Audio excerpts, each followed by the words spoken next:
Dios me lo bendiga, amados hermanos. El Señor en este día nos permita, verdad, disfrutar la palabra del Señor que hoy tenemos para este día. Sé que va a ser edificación, sé que va a ayudar, nos va a guiar, nos va a fortalecer. Y por ello vamos a buscar en nuestras Biblias el libro de Lucas, capítulo 22. Y vamos a leer del versículo 31 al versículo 34, que dicta de la siguiente manera. Dijo también el Señor: Simón, Simón, he aquí Satanás os ha pedido para zarandearos como a trigo. Pero yo he rogado por ti que tu fe no falte, y tú, una vez vuelto, confirma a tus hermanos. Él le dijo: Señor, dispuesto estoy a ir contigo no solo a la cárcel, sino también a la muerte. Y él le dijo: Pedro, te digo que el gallo no cantará hoy antes que tú niegues 3 veces que me conoces. El título de este mensaje lo hemos llamado Cuando Dios se glorifica en nuestras debilidades. Y como pequeña introducción, tenemos que mencionar que en el contexto del pasaje leído, Jesús se encontraba con sus discípulos en lo que se conoce como en el lugar donde se había seleccionado para realizar la Santa Cena. Había terminado la cena. Jesús se había referido a ellos para señalarle que alguno de ellos lo había de entregar. Seguidamente a ellos, Lucas describe que empieza una disputa o una discusión sobre quién sería el mayor.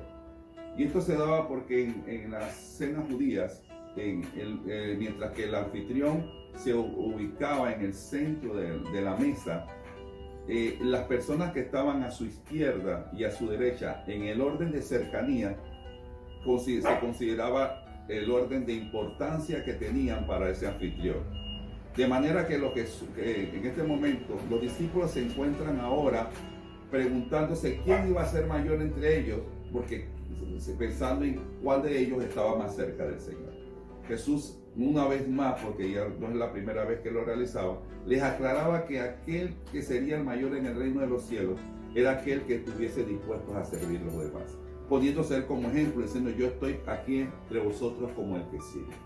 Entonces, con este principio, con esta introducción, es que da lugar a lo que se desarrolla el pasaje. Pero Jesús utiliza una ilustración cuando él dice: Satanás ha venido para zarandearos. Es importante que conozcamos el término.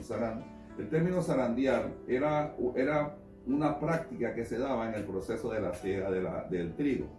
Lo que ocurría era que uno de los segadores, agarraba el trigo, lo tomaba por manojos o por gavillas, los amarraba y los traía a un lugar que se conocía como el piso del trillado.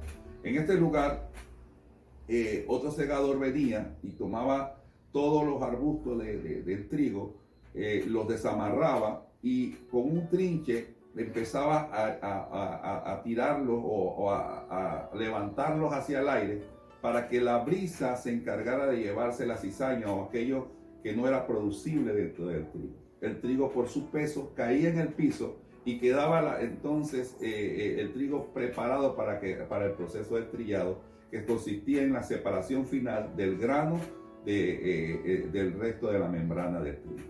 Entonces Jesús está ahora utilizando una ilustración que vendría a ser lo que vendría a ocurrir en horas después a los discípulos cuando Jesús iba a ser entregado, cuando Jesús iba a ser juzgado y crucificado. Entonces, es importante cuando hablamos de los discípulos y el hecho de que habrían de ser zarandeados, nos identificamos también nosotros. Durante este periodo que hemos conocido, lo conocido como la pandemia, o el tiempo en el cual este virus, verdad, mortal, ha hecho estragos en nuestro país y en el mundo entero, todos de alguna u otra manera hemos sido zarandeados. Hemos sido zarandeados en nuestra economía, hemos sido zarandeados en nuestra salud, hemos sido zarandeados en nuestra estabilidad emocional. Algunos hemos sido zarandeados también en nuestra fe. Otros han podido ser zarandeados en su ánimo, ¿verdad? Y es importante que en medio de todas estas circunstancias Todo este tipo de situaciones en algunos ha producido temor, en algunos ha podido producir desaliento, en algunos ha podido producir soledad, ¿verdad? Pero son todo este tipo de cosas que Dios en su plan perfecto las prepara para poder glorificarse en la vida nuestra. Y eso es lo que vamos a hablar en esta noche. Y para ello este mensaje lo hemos dividido en tres partes. Tres partes que sé que van a ser de ayuda para la orientación en este mensaje. Lo primero que vamos a hablar es el origen de la tentación o el origen del zarandeo. ¿Por qué Satanás iba a zarandear a los discípulos? ¿O qué iba a utilizar para zarandearlos? Él iba a utilizar las debilidades que ellos tenían. Él iba a utilizar sus imperfecciones. Así como nosotros, hoy por hoy, el diablo se aprovecha, ¿verdad? Satanás se aprovecha de nuestras desventajas, de nuestras debilidades, ¿verdad? Para traer tentaciones a nuestra vida. Ese iba a ser los elementos que Satanás iba a utilizar para zarandear a los discípulos. Y vamos a ver como primer elemento. El primero es que los discípulos tenían una falsa seguridad. Ellos se encontraban confiados, ¿verdad? En que el Señor siempre iba a estar con ellos. Ellos, si recuerdan, cuando hubo el momento en el cual hubo la gran tempestad, ellos pudieron refugiarse en el Señor y decirle: Señor, mira que perecemos, ¿verdad? Y el Señor, ¿qué hizo? Hizo cesar el viento, hizo cesar la tempestad de la mar. Entonces, ellos tenían una seguridad, pero basada en ¿quién? En que Jesús iba a estar siempre con ellos. Esta seguridad los llevaba también a pensar que si Jesús venía a establecer un reino, ellos serían parte de ese reinado y serían personas que prácticamente serían intocables. Ellos no te había pasado por su mente nunca que habrían de padecer persecuciones, que iban a padecer injusticia, que tendrían que inclusive morir por el nombre de Jesucristo. Nada de eso estaba en su panorama, así que ellos tenían una falsa seguridad. Hoy por hoy, ¿verdad? También en la situación como muchos se encontraban seguros. ¿Por qué? Por su economía, por su solvencia, otros por el trabajo que tenían. Dicen: acá yo tengo un buen trabajo, yo tengo una buena fuente de ingresos, y eso los hacía sentir seguros. O por el contrario, se sentían seguras por las posesiones, por aquellos logros que habían tenido, aquellos títulos que han obtenido. Entonces, esos son elementos que corresponden a una falsa seguridad. Porque como vemos, nada de eso ha evitado que este virus haga estrago. Ha tocado las mayores esferas sociales hasta las menores. Ha tocado a personas deportistas, ha tocado a personas de gran importancia en los medios. ¿Por qué? Porque el Señor viene dentro de esto, viene a demostrar que la única seguridad que tiene el individuo la va a encontrar en Jesucristo. Lo segundo que vamos a ver es que en el caso de Pedro, él basaba su valentía, su arrojo, en base a sus propias fuerzas, su propia experiencia. Veamos qué dice el versículo 33. Él le dijo: Señor, dispuesto estoy a ir contigo no solo a la cárcel, sino a la muerte. Aquí vemos a Pedro, ¿verdad? Hombre arrojado, un hombre... porque no podemos negar que Pedro era un hombre valiente. Recordemos en el caso cuando Pedro le dice al Señor: si eres tú, deja que yo vaya a ti sobre las aguas. Y sin lugar a duda, fue el único que se atrevió a dar pasos sobre las aguas. Ninguno más se atrevió a hacerlo. Que después dudó fue otra cosa, pero fue el único que tuvo la valentía para hacerlo. Y más, después que Jesús es tomado, que es llevado a ser juzgado, es el único que lo sigue a pesar de que podían apresarlo y demás. Así que Pedro, dentro de su característica, era un hombre valiente, pero esa valentía se basaba en su experiencia personal, en su tipo de carácter, en su manera de decidir las cosas, ¿en verdad? Entonces, esta valentía formaba una falsa perspectiva de lo que se refería a llevar el evangelio. Era importante que Pedro se diera cuenta de que a pesar de que él se sentía ser un hombre valiente, para seguir a Cristo se requiere algo más que una valentía física. Se requiere una convicción que viene de parte de Dios. Lo tercero, ellos no estaban preparados para pagar el precio. ¿verdad? Mateo 26:31 dice: entonces Jesús les dijo: todos vosotros escandalizaréis de mí esta noche, porque escrito está: heriré al pastor y las ovejas del rebaño serán dispersas. Ellos no estaban preparados, ¿verdad?, a que iban a quedar solos. Ellos no estaban preparados a afrontar la persecución. Ellos no estaban preparados a afrontar situaciones de las cuales debían poder sobreponerse y seguir adelante. Entonces, ellos, cuando se da esta situación, ellos tenían una perspectiva diferente de lo que correspondía a seguir al Señor. Pero ahora, ¿verdad?, iban a encontrar con una realidad que el Señor iba a ser quitado y que ellos iban a ser dispersos. ¿Por qué? Porque el temor se iba a apoderar de ellos. Sí, Dios lo sabía, Dios lo permitió, pero lo permitió con un propósito. Entonces, ellos no estaban preparados a pagar ese precio. Y es importante que nosotros también analicemos y pensemos sobre eso. ¿Estábamos nosotros preparados para una pandemia? ¿Estábamos preparados con dinero en el banco para poder subsistir durante estos 5 o 6 meses? ¿Estábamos preparados para poder vivir una vida prácticamente encerrados? ¿Estábamos preparados para poder, en medio de esta circunstancia, ver por la necesidad de otros? ¿Estamos preparados para eso? No estábamos preparados. Entonces, el hecho de que no estemos preparados a las situaciones difíciles es un argumento que va a utilizar Satanás. ¿Para qué? Para tentarnos, para hacernos sentir menor, para hacernos sentir perdedores, ¿verdad? Pero como siempre lo estoy diciendo, todo ello conlleva un propósito de Dios. La segunda parte que vamos a ver rápidamente es la intercesión de Jesús. Miren que dice el versículo 32.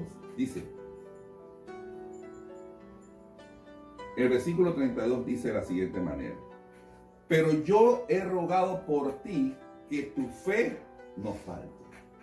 Fíjense que el Señor está declarándole en el discípulo, a los discípulos, a Pedro en particular. Él está diciendo: Pedro, yo sé que tú vas a ser tentado, que tú vas a ser tentado a negarme, que me vas a negar, que me vas a fallar. Amén. Pero yo he hecho algo. Yo he orado, yo he intercedido delante del Padre por ti, para que tu fe no se acabe, para que tu fe no muera. Amados hermanos, en todas las circunstancias que hemos podido vivir en esta situación durante este tiempo, si hay algo que el Señor está haciendo, es que está intercediendo para que nuestra fe no se apague. Para que, a pesar de que podamos sentirnos incapaces, impotentes, nuestra fe se mantenga firme. Amén. Como dice en el libro de Hebreos: puesto los ojos en Jesús, el autor y consumador de nuestra fe. Ahí está Jesús intercediendo para que esa fe, amén, que hoy nos ha llevado hasta este tiempo, hasta este día, siga manteniéndose firme. Esa fe, en lugar de desaparecer, esa fe crezca en el nombre de Jesús. Lo segundo que vamos a ver, ¿verdad?, con referente a la intercesión de Jesús, es que Jesús, dice la palabra del Señor, intercede al Padre cuando pecamos. Primera de Juan 2:1, que dice: hijitos míos, estas cosas os escribo para que no pequéis. Y si alguno hubiere pecado, abogado tenemos para con el Padre, a Jesucristo el justo. El Señor sabe que podemos fallar. El Señor sabe que podemos desanimarnos. El Señor sabe que podemos sentirnos solos. El Señor sabe que si nos enfermamos y más de enfermedad, ¿verdad?, el temor va a llegar a nuestra vida. Amén. El Señor sabe que en algún momento podemos fallar, que podemos tomar malas decisiones. El Señor sabe que en cualquier momento podemos tomar una dirección equivocada. Pero ¿qué dice la palabra del Señor? Que si nos arrepentimos y reconocemos nuestra falla, ¿qué dice la palabra? Que hay un abogado que está peleando y que está abogando delante del Padre por ti. Amén. Que está cada día, ¿sabes qué? Él falló, pero ya yo en la cruz pagué el precio de su pecado. Amén. Es el segundo punto que quiero hablarte, de la intersección de Jesús por nosotros. Lo otro, el tercer punto, es que Jesús intercede para que seamos guardados del mal. Juan 17, capítulo 17 y versículo 14 y 15 dice de la siguiente manera: yo les he dado tu palabra y el mundo los aborreció, porque no son del mundo como tampoco yo soy del mundo. No ruego que lo quites del mundo, sino que los guardes del mal. Aquí vemos a Jesús creando una provisión, señalándole al Padre: ¿sabes qué? Yo les he dado, ¿qué? Tu palabra. Yo les he dado instrucciones, porque la palabra de Dios es la instrucción que guía nuestras vidas. Y esa palabra es la que los va a llevar a poder vivir en el mundo. El mundo corresponde al área de batalla, el área en la cual todos los días cada uno de nosotros vamos a tener que pelear. Vamos a tener que pelear contra Satanás, vamos a tener que pelear por nuestra familia, vamos a tener que pelear, ¿verdad? Aún contra nosotros mismos, contra nuestros orgullos, contra nuestra altivez. Amén. Pero dice aquí que el Señor, y me llama la atención cuando Él dice, ¿verdad? Que Él está intercediendo no para que sean quitados del mundo, sino para que seamos guardados del mal. Muchas veces les podemos preguntarnos, pero ¿por qué Dios no quita esta pandemia? ¿Por qué si Dios es Dios? ¿Por qué todavía hay muchas personas muriendo, muchas personas padeciendo? ¿Por qué todavía hay personas que están vulnerables a esta enfermedad? Amén. Porque cuando Jesús está intercediendo, cuando el Señor intercede, muchas veces son estas situaciones que estamos viviendo las que nos llevan a acercarnos a Dios. Y en este momento Jesús le está diciendo: ven acá, yo a estos discípulos los voy a enviar a un campo de batalla. Y les he dado la palabra como arma, como herramienta para que ellos puedan subsistir o puedan sobrevivir en este campo de batalla. Pero Él no le está diciendo: no te pido que quites el campo de batalla, sino que en medio de esa batalla tú lo guardes. Y eso es lo que Dios quiere hacer en nosotros. Dios quiere, en medio de esta circunstancia, puede guardarnos de la enfermedad. En medio de esta circunstancia puede guardarnos de división. ¿Cuántos matrimonios en este tiempo no se habían pensado en separarse o estaban separadas? ¿Cuántas familias, en cuántos hogares, esposos y esposas tenían tiempo para poder conversar o hablar sobre algún tema? O padres e hijos tenían la oportunidad de desarrollarse como familia. Amén. Entonces, la intención de Dios es que a través de estas circunstancias que hoy estamos viviendo, ¿verdad? Podamos, ¿verdad? Él intercede ante el Padre para que seamos guardados, para que se guarde, se mantenga la familia, para que se guarde el corazón. Muchas personas en medio de esto, sus corazones han salido heridos.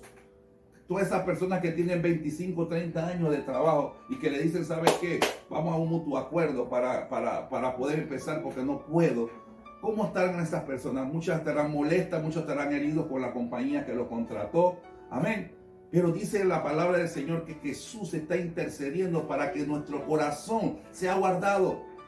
Porque el corazón herido no puede ser un corazón bendecido. Si hay algo que dice la palabra que debemos guardar sobre toda cosa guardada, es guardar nuestro corazón. Entonces Jesús en tu intercesión está intercediendo para que nuestro corazón sea guardado. Ahora bien, ¿quién es el ente encargado, verdad, de interceder por nosotros hoy en día? Romanos 8:26 dice: y de igual manera el Espíritu nos ayuda en nuestra debilidad. Pues qué hemos de pedir como conviene, no lo sabemos, pero el Espíritu mismo intercede por nosotros con gemidos indecibles. Aquí nos habla del Espíritu Santo de Dios, el cual fue legado que dejó nuestro Señor Jesucristo, ¿verdad? Para ayudarnos, como dice aquí, ¿en qué? En nuestras debilidades, en nuestras fallas. Amén. Y que aún en los momentos que estamos orando, Él está intercediendo delante del Padre para que esa oración sea eficaz, porque esa oración sea correcta. Posiblemente tú estás orando por un trabajo, porque en ese trabajo todavía te mantengan y no te voten. Pero ¿sabes qué? El Espíritu Santo está intercediendo por el Padre para que Dios te dé un mejor trabajo. Posiblemente tú estás orándole a Dios por un contrato que estás pidiéndole que Dios te dé, pero posiblemente el Espíritu Santo, que sabe lo que te conviene, está intercediendo para que venga un mejor contrato para tu vida. Amén. Entonces vemos que el Espíritu Santo es el ente encargado, ¿verdad? Que Dios, Jesucristo dejó como aquel mediador, como aquel intercesor. Vamos al tercer punto. Y en esto nos vamos a lo espeso del sancocho, amados hermanos. Y es los propósitos. Los propósitos del zarandejo. Los propósitos, ¿por qué Dios? Esa es la pregunta. ¿Por qué Dios permite? ¿Por qué permitió el coronavirus? ¿Por qué permitió que muriera mi abuela? ¿Por qué permitió que perdiera el trabajo? ¿Por qué permitió que ahora los bancos estén endeudados y tengan cualquier cantidad de deuda? ¿Por qué permitió que deba 3 meses de luces? Amén. Y es la pregunta que nosotros vamos a hacerlo hoy. Ahora vamos a verlo en los propósitos de esa tentación, en los propósitos de ese zarandejo. Lo primero es que Dios está interesado en que reconozcamos que dependemos de Dios. Amén. Es importante que antes de esta situación, como lo habíamos hablado antes, muchas veces nos confiábamos por las cosas que teníamos seguras. Y la seguridad es buena, pero la seguridad que representa a Dios es mejor. Y lo cierto es que muchas veces nuestra seguridad se basaba en las cosas que poseíamos o en las cosas que teníamos. Amén. Pero ahora, a través de esta situación, nuestra dependencia ha estado de Dios. Créame, amado hermano, que nosotros tenemos casi 6 meses, que como 5 meses y tanto que nuestra empresa no funciona. Pero en medio de todas estas circunstancias hemos visto la mano de Dios. Dios ha provisto para nuestro hogar, para nuestro sustento. Y no nos hemos acostado ningún día, amén, con el corazón, con la barriga vacía. ¿Por qué? Porque estamos aprendiendo a depender primero de Dios. Era importante que ellos reconocieran que ellos no dependían ni de la fuerza, ni del ímpetu como Pedro, ni de las decisiones que podían tomar en ese momento donde los ánimos estaban, ¿verdad?, exaltados. Ellos tenían que aprender que en el día en adelante su vida iba a ser dependiente de quién, del Dios de los cielos. Si hay algo en la cual podemos depender, debemos depender de Dios. Muchas personas han dado testimonio de que han inclusive llegado hasta lo que se conoce donde se lleva a la gente cuidados intensivos. Y que en esos momentos, cuando no han podido hacer más nada, cuando no hay ni un familiar a su lado, han clamado a Dios y al cielo y le han pedido misericordia y Dios los ha sacado de ese lugar. A veces Dios, ¿verdad?, como que quita esa plataforma. A veces Dios es necesario que mueva ese piso para que nosotros volvamos a valorar lo que es depender de Dios. El pueblo de Dios, Israel, era un pueblo que vivió esa experiencia allá en el desierto. Dice la palabra que día tras día Dios proveía el maná y ellos tenían que tomar la porción que necesitaban para ese día, porque eso implicaba que ellos tenían una dependencia de Dios y sabían que el próximo día Dios nuevamente les supliría. Entonces eso es lo que Dios quiere, que indirectamente de lo que podamos tener, que lo que podamos alcanzar, entendamos que debemos depender primeramente de Dios. Número 2, Jesús permite que nos caigamos para ser Él que nos levante. Juan 21, del 15 al 17, no voy a leer todos los versículos, pero vamos a leer el principio. Dice, cuando hubieron comido, Jesús dijo a Simón, Pedro, Simón, hijo de Jonás, ¿me amas más que estos? Le respondió, sí, Señor, tú sabes que te amo. Él dijo, apacienta mis corderos. Seguidamente, ¿verdad? Jesús vuelve a preguntarle hace la misma pregunta 3 veces, si lo amaba. Y las 3 veces Pedro responde, claro que sí, Señor, tú sabes que te amo. Y la respuesta que Jesús le da es la misma, pastorea mis ovejas, pastorea mis corderos, apacienta mis ovejas. Amén. Y entendamos qué está ocurriendo aquí. Recordemos que ahora, en este momento, Pedro había abandonado, había negado a su mejor amigo, a su mentor, a su maestro, aquel que había cambiado su vida, aquel que había cambiado sus perspectivas. Amén. Y para poder entender esto, dice un predicador que hay que ponerle nombre o rostro. Pensemos en nosotros como padres cuando en algún momento, ¿verdad?, abandonamos a nuestros hijos o nuestros hijos abandonan a sus padres. O el esposo, ¿verdad? Que en el momento más difícil que necesita, su esposa lo necesita, lo abandona, ¿verdad? Esto era lo que estaba experimentando Pedro. Había experimentado una decepción de él mismo, porque él mismo había dicho, yo no te voy a negar. Pero ahora Jesús, ¿verdad? Con lazos de amor, empieza a restaurar, ¿verdad? Esa confianza, a restaurar, y lo hace a través de ¿qué? Del amor. Le dice, ¿sabes qué, Pedro? Si tú me amas, tú vas a estar dispuesto a servirme. Es decir, tú vas a estar dispuesto a hacer lo mismo que yo hice por ustedes.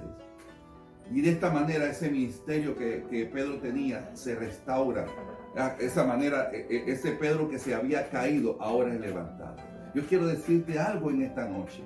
Si hay veces que Dios permite que tú te caigas, es porque Él quiere levantarte.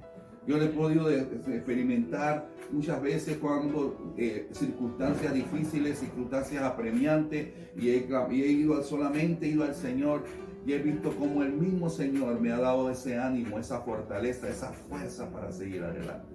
Amén. Porque si hay algo que Dios quiere, si hoy Dios ha permitido que tú no tengas economía, es porque Dios quiere suplir todo lo que falta conforme a sus riquezas en gloria. Si hoy por hoy tú te sientes solo, Él te dice en este momento, yo estoy contigo todos los días. Si en un momento te has sentido, ¿verdad? Deprimido, te has sentido impotente, Él te dice en este momento, todo lo puedo en Cristo que me fortalece. Hay cosas que el mismo Dios quiere hacer en nuestras vidas. Hay un trato personal que Dios quiere realizar en cada uno de nosotros. Y por eso a veces Dios permite la circunstancia, porque es la única manera en la cual, ¿verdad? Podemos, ¿verdad? Experimentar ese levantar, esa mano de Dios que se extiende para levantarnos, aleluya, porque dice la palabra, 7 veces cae el justo, 7 veces Jehová lo levanta. Número 3, el tercer propósito es para que el cumplimiento de la palabra de Dios. El versículo 34 dice de la siguiente manera, y él le dijo, Pedro, te digo que el gallo no cantará hoy antes que tú niegues 3 veces que me conoces. El Señor ya le había anticipado lo que había de ocurrir. Muchos dicen, ven acá, pero si supiéramos las cosas, pudiéramos evitarlas. Pero Pedro sabía lo que el Señor le había dicho que iba a ocurrir. Y de esa misma manera ocurrió. ¿Por qué? Porque tenía que cumplirse la palabra de Dios. Hay cosas que Dios permite en la vida de nosotros para que se cumpla su palabra. Hay cosas, ¿verdad? Hay veces que es necesario que perdamos cosas para que la palabra de Dios se cumpla en nuestras vidas. Para que valoremos verdaderamente las cosas más importantes. A veces en nuestro mercado de valores están las cosas materiales o las cosas que son pasajeras. Pero ¿qué hay del amor de Dios? ¿Qué hay de la compasión? ¿Qué hay de identificarme con la necesidad de otro? Esas son cosas que Dios, para poder ponerla, tiene que quitar cosas. Amén. Entonces, para que la palabra de Dios se cumpla. Yo estoy convencido de que esto es parte de lo que la Biblia habla como principio de dolores. El Señor ya viene. El Señor viene por su pueblo. ¿Y por qué viene? ¿Y por qué es necesario que ocurra? Para que se cumpla la palabra de Dios y Él venga por su iglesia. Bendito sea el nombre de Dios. Número 4, perdón. Para que la gloria de Dios se manifieste a través de nosotros. En Hechos 2:14, amados hermanos, podemos ver un Pedro, ¿verdad? Dice la Biblia que estando en el aposento alto, después que es lleno del Espíritu Santo, dice la palabra que Pedro, lleno del Espíritu Santo, levantó la voz y empezó a dar un discurso, empezó a declarar el Evangelio. Y en este momento, ¿verdad? Dice la palabra del Señor que el Espíritu de Dios estaba sobre Pedro y las personas fueron tocadas y le dijeron, Pedro, ¿qué hacemos? ¿Ahora qué vamos a hacer? Hemos fallado, hemos crucificado al Señor. ¿Qué tenemos que hacer? Y Él dice, arrepiéntanse y conviértanse al Señor. Es en este momento, ¿verdad? Cuando vemos a un Pedro que negó al Señor, que le falló, que cuando estaba caminando en las aguas dudó y se empezó a hundirse, a un Pedro que era inestable, que le cortó la oreja al soldado, a un Pedro temperamental. Ahora, bendito Dios, ahora viene la fuerza de Dios, ahora viene el Espíritu de Dios en su vida y es capaz que en un primer discurso, desafiando a las autoridades que había, desafiando todo lo que en ese momento se estaba ocurriendo, y es capaz de declarar un discurso, y en un día, en ese primer día, 3,000 personas aceptaron a Jesucristo. Este Pedro, aleluya, fue permitido, fue zarandeado, pero ahora la gloria de Dios se manifestó en Pedro. Si hay algo que yo quiero decirte en esta noche, que Dios permite que tú te caigas, Dios permite que tú pases situaciones difíciles, pero es porque Él quiere manifestar la gloria de Él en tu vida. Él permite que tengas escasez porque Él quiere glorificarse con abundancia. Él permite que sientas soledad para que hoy puedas experimentar la presencia de Él en todo momento. Él permite situaciones difíciles para que la unción de Dios repose sobre ti.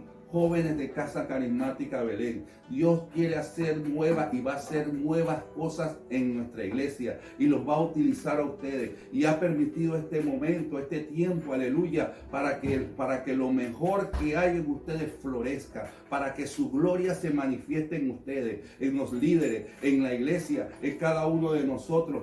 Dios se va a glorificar, porque si hay algo que Él hace es llevarse el crédito de todas las cosas. Y si Él permitió que hoy sintiéramos cansancio, desaliento, es porque Él nos va a levantar y te va a glorificar en nuestra vida. Y todos puedan decir que Dios está en Casa Carismática Belén, que Dios está en nuestra familia, que Dios está en nuestros hogares, que Dios está en nuestros negocios. Bendito sea el nombre del Señor. Y como cuarto, para que a través de nuestras experiencias podemos confirmar a nuestros hermanos.